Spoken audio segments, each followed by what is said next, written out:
सुप्रभात बच्चों। हमारी पंचम सेमेस्टर की जो अगली कविता है, यानी कविता नहीं ये गीत है, एक तो हमें ध्यान रखना है, बोआई का गीत धर्मवीर भारती द्वारा रचित। इस कविता में किसानों के जीवन का वर्णन किया गया है और जो मुख्य जो विषय है, खेत जब जोते जाते हैं और जोतने के बाद जो पानी की ज़रूरत होती है, कहा एक ये धारणा नहीं बल्कि ये सच्चाई है कि एक तो हम पानी नल से देते हैं और एक पानी बरसात का होता है। तो बरसात का पानी ज़्यादा अच्छा माना जाता है बुआई से पहले निराई के लिए। तो यहाँ पर जो किसान हैं वो खेत जोतने के बाद और बीज बोने से पहले बादलों से प्रार्थना करते हैं कि हम अपने खेत में बीज बोने जा रहे हैं, इसलिए हे बादल आप पानी बरसा दो। यदि आप पानी बरसाओगे तो हमारे जो बीज हैं वो अंकुरित होकर वो फसल का रूप धारण कर लेंगे और अच्छी फसल होगी, इसलिए आप बादल पानी बरसा दो। तो ये प्रार्थना कर रहे हैं किसान, और किसान एक दूसरे से ये भी पूछ रहे हैं कि वो अपने खेतों में किस फसल का बीज बोएंगे।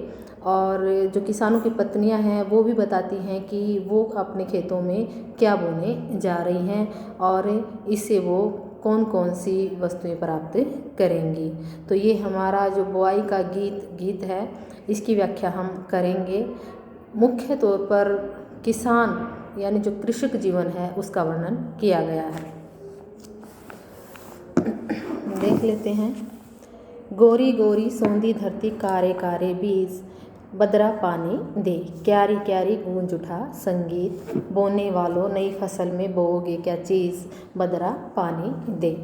प्रश्न कर लेते हैं। पहले प्रस्तुत पंक्तियां हमारी हिंदी की पाठ्य पुस्तक समकालीन हिंदी कविता में संकलित गीत बुआई का गीत से अवतरित हैं, जिसके रचयिता धर्मवीर भारती हैं। इसमें कृषक जीवन का वर्णन किया है और बादलों को संबोधित किया गया है। संबोधन शैली में है ये गीत, ये ध्यान रखना। इसमें क्या कहते हैं किसान बीज बोने से पहले, इन पंक्तियों में कहते हैं बादल को संबोधित करते हुए कि हे बादल, हमने हमारे खेत जोत दिए हैं और उसमें बोने के लिए काले काले बीज भी हमारे पास हैं। लेकिन यहाँ पर जो ये पंक्तियाँ हैं ये धरती की विशेषता बताती हैं कि गोरी गोरी सौंधी धरती कारे कारे बीज। किसान कहते हैं बादल को संबोधित करते हुए कि हमारे खेत की जो धरती है वो गौर वर्ण की है, गोरे रंग की है, और जो उस धरती में बीज बोने के लिए जो बीज हैं हमारे पास में वो काले काले हैं, और काला जो रंग है बीज का वो उन्नत किस्म का माना जाता है कि इस हमारी धरती में बीज जो हम बोएंगे वो काले काले रंग के हैं, उन्नत किस्म के हैं। लेकिन हे बादल, उससे पहले तुम पानी बरसा दो, क्योंकि तुम पानी बरसाओगे उससे ही हमारे बीज क्या है अच्छी तरह से अंकुरित होंगे और वो फसल का रूप धारण कर लेंगे। कि किसान कहते हैं कि हे बादल, हमारे खेत की जो धरती है वो गौर वर्ण की है और हमारे जो बीज हैं वो काले काले रंग के उन्नत किस्म के हैं, इसलिए हे बादल आप पानी बरसा दो ताकि हमारे जो बीज हैं वो अंकुरित होकर फसल का रूप धारण कर लें। क्यारी क्यारी गूंज उठा संगीत, की हर एक क्यारी में हर एक खेत में यही गीत सुनाई दे रहा था कि बोने वालों नई फसल में बोओगे क्या चीज़। एक किसान दूसरे किसान से ये गाकर पूछ रहा है कि हे बोने वालों, हे फसल बोने वाले, तुम अब की साल या अब अपने खेत में किस बीज को बोओगे या किस फसल का बीज बोओगे। लेकिन उससे पहले क्या है, सारे किसान मिलकर बादल को संबोधित करते हुए कह रहे हैं कि हे बादल तुम पानी बरसा दो। प्रार्थना कर रहे हैं इसमें बादलों को कि तुम पानी बरसा दो। अब हम इसका विशेष देखते हैं। तो किसान का जो जीवन है उसका सजीव चित्रण किया है। भाषा सहज सरल भावानुकूल है। तत्सम शब्दावली और तद्भव शब्दावली, जैसे कार्य कार्य है तत्सम शब्दावली, ये तत्सम शब्द हैं और इसी में पुनरुक्ति प्रकाश अलंकार भी आ जाता है। क्यारी क्यारी, इसमें पुनरुक्ति प्रकाश अलंकार आ जाता है और संबोधन शैली का इसमें प्रयोग हुआ है। प्रसाद गुण सर्वत्र दिखाई दे रहा है। मैं बोऊंगा वीर बहुटी इंद्रधनुष सतरंग, नए सितारे नई पीढ़ियाँ नए धान का रंग, हम बोएंगी हरी चुनरिया कजरी मेहंदी, राखी के कुछ सूत और सावन की पहली तीज बदरा पानी दे। अब जो किसान हैं वो प्रश्न कर, जो कवि है वो प्रश्न करता है, किसानों से प्रश्न करता है, या यूँ कहने के तो कवि ही, अगर हम देखें तो कवि ही प्रश्न करता है, लेकिन अगर हम गीत के जो बोल हैं और जो गीत में जो सम्मिलित हुए हैं वो किसान हैं और किसान की पत्नियां हैं, तो हम दोनों ही देखेंगे कि किसानों को प्रश्न कवि भी कर रहा है और एक किसान दूसरे किसान से प्रश्न भी कर रहा है, और वो जो किसान हैं वो एक दूसरे को उत्तर भी दे रहे हैं।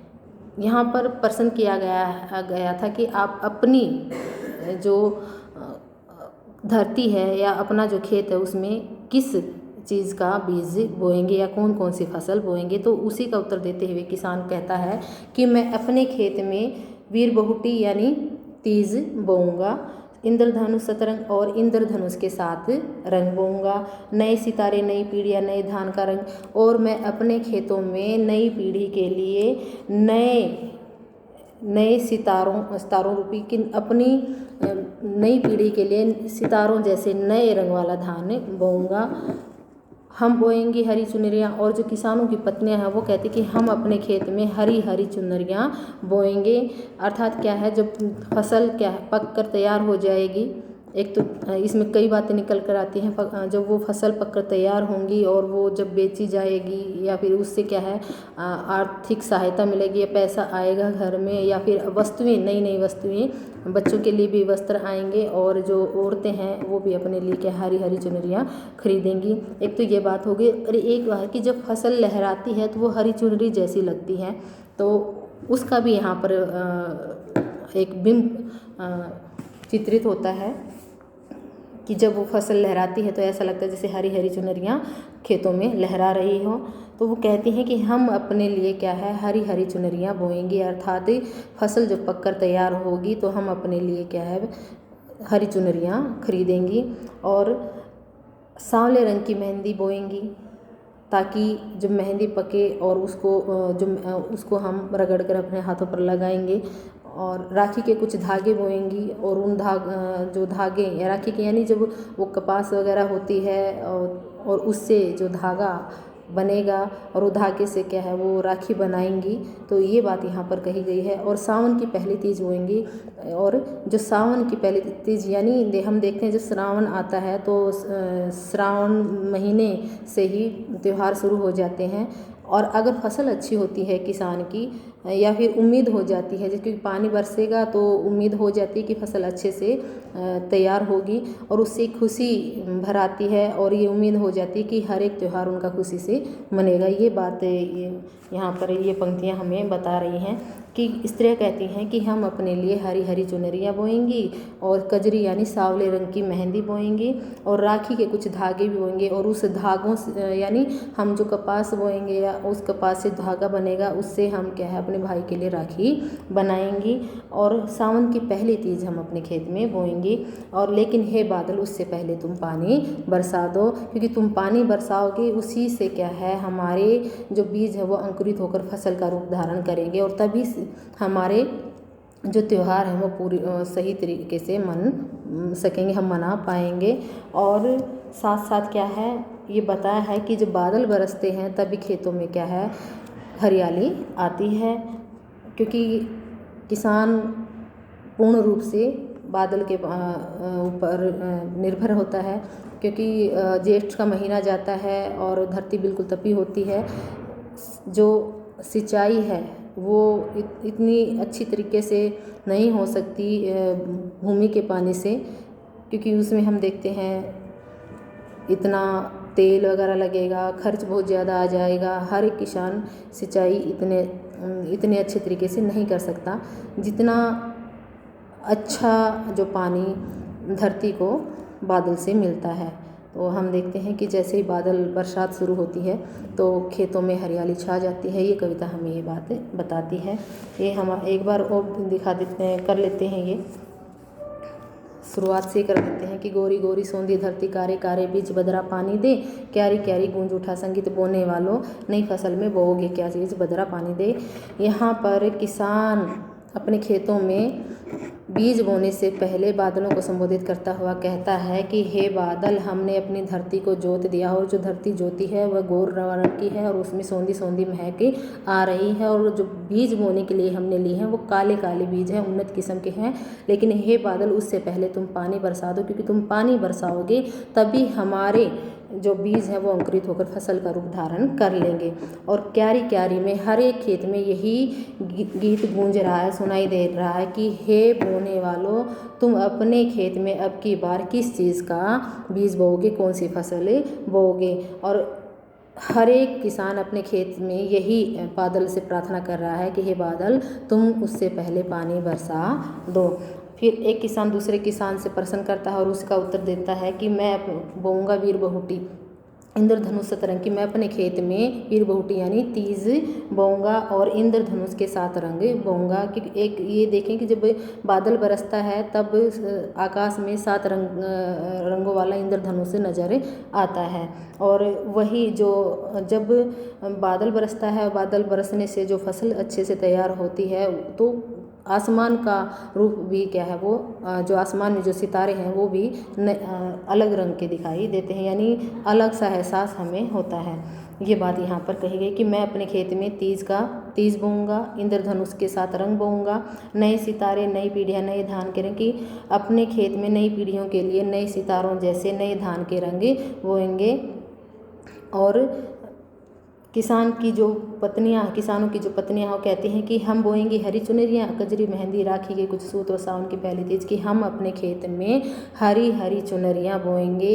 एक तो ये बात है। और जब फसल जब अच्छे से लहलाएगी तो ऐसे लगेगी जैसे चुनरियाँ, हरी हरी चुनरियाँ खेतों में लहरा रही हैं। हम अपने खेत में कजरी यानी सांवली सी मेहंदी बोएंगे और राखी के कुछ धागे भी बोएंगे, अर्थात जो फसल तैयार होगी जो उससे हम धागे काटेंगे और धागे से हम अपने भाई के लिए राखी बनाएंगे।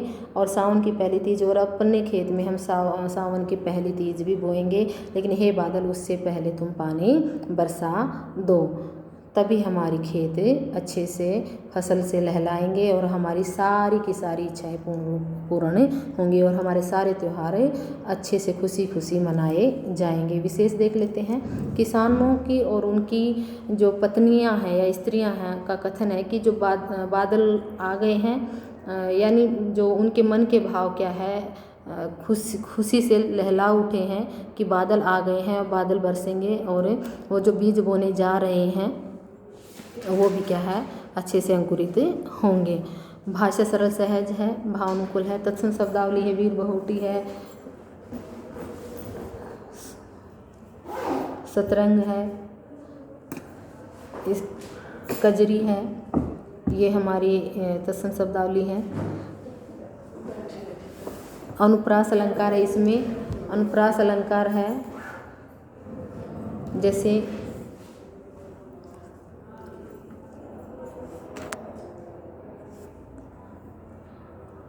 उल्लेख है, जैसे इन्होंने कहा कि वीर बहुटी, इंद्रधनुष, सतरंग, नए सितारे, पीढ़ियाँ, नए धान का रंग, ये उल्लेख अलंकार यहाँ पर आ जाता है।